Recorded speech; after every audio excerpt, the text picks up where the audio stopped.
My name is Finley and I'm 30 years old. On my 30th birthday, my parents invited me to a special family dinner. And I remember rereading that message 3 times because for once it sounded warm, almost hopeful, like maybe the distance between us had finally softened. So I put on a simple green dress, practiced a smile in the mirror, and drove to the old restaurant near the river where we used to celebrate. Milestones back when milestones felt safe. And the moment I walked in, my stomach dropped because the room was full. 50+ relatives, aunts, uncles, cousins I hadn't seen in years. People whispering behind folded napkins. And for one foolish second, I walking into a room full of relatives thought it was a surprise party. I actually smiled wider, thinking maybe this was their way of making it up to me, because that's what birthdays are supposed to be, right? Joy wrapped in cake and noise, but the air felt stiff, like everyone was holding their breath. And when I leaned in to hug my mom, she stiffened, barely touching me. My dad didn't meet my eyes. And I should have known then. I should have turned around. But I didn't.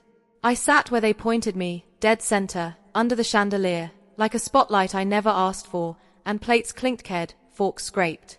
The server poured water like it was a funeral. And then my dad stood up, clinked his glass, and the room went silent in a way that still rings in my ears, and he said the words that shattered everything I thought I knew. The chilling announcement no one expected: we're here to officially disown you for bringing shame to our family. And there it was, exactly like the words burned into my mind and into the moment. We're here to disown you, announced at my 30th birthday. No hesitation, no mercy. And everyone stared at me, waiting for my reaction. Some faces curious, some smug, some pretending sympathy. And my mom nodded along like this was a reasonable agenda item, like this was a meeting and not my life. And my dad kept talking, listing my sins like bullet points, moving out without permission, choosing a career they didn't approve of, refusing an arranged future they'd planned without me, saying I embarrassed them by living on my own terms. And as he spoke, I felt myself detach like I was watching a movie where the sound was slightly off. Because the louder he got, the quieter I felt inside.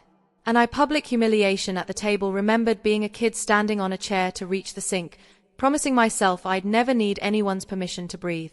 And I realized this wasn't a dinner. It was a trial. And I was the accused without a lawyer. And then he ended it with a sentence that sliced through the room. After tonight, you are no longer our daughter.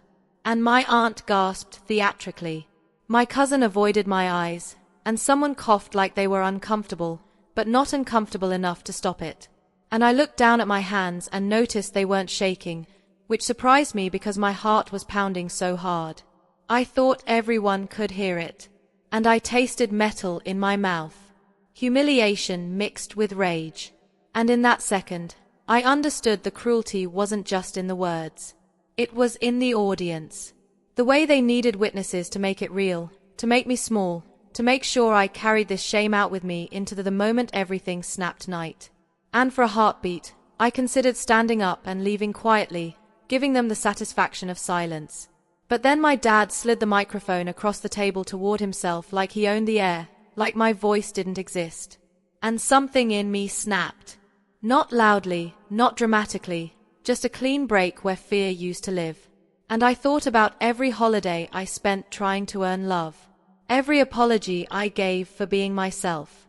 Every time I bent until it hurt. And I realized this was the moment they'd chosen. My 30th birthday to tell me who they thought I was. And I refused to let that be the final word. So when he paused and the room leaned in, I stood up slowly, felt the eyes follow me, felt the weight of all those expectations pressing down, and I reached for the microphone before anyone grabbing the microphone could stop me. Because if they were going to make a spectacle of my life, then I would at least get to speak in my own voice. And as my fingers closed around the mic, I looked out at the crowd, at my parents, at the people who thought they knew my story. And I knew whatever came next would change everything. I held the microphone tighter than I thought possible and said the words that would split my life cleanly into before and after.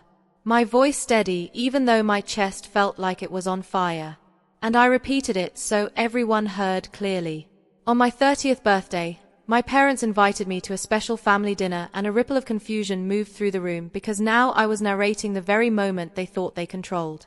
When I arrived, I saw 50-plus relatives, aunts, uncles, cousins. I thought it was a surprise, saying the truth they tried to hide party. I paused and let that sink in, let them feel the shift. Then my dad stood up, clinked his glass, and announced, "We're here to officially disown you for bringing shame to our family." And this time, hearing it from my mouth, it sounded even uglier, even crueler. And I saw faces change. Not all of them, but enough. And I continued before anyone could interrupt me because I knew if I stopped they'd take it back. Everyone stared at me, waiting for my reaction. I said, locking eyes with my mother, "So, here it is." And I took a breath that felt like freedom for the first time in years. And I told them the truth they hated most. That the so-called shame was me choosing my own life. That the embarrassment was my independence. That the problem was never me but their need to control. A daughter who stopped obeying, and my dad tried to laugh it off. Tried to wave his hand like I was being dramatic. But I didn't stop. I told them how I paid my own way. How I built my career without the room full's silent help. How every boundary I set was treated like betrayal. And how love that only exists when you comply isn't love at all. It's a leash. And the room was silent now.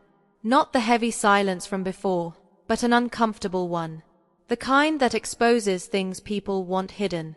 And I finished with a line that still echoes in my mind.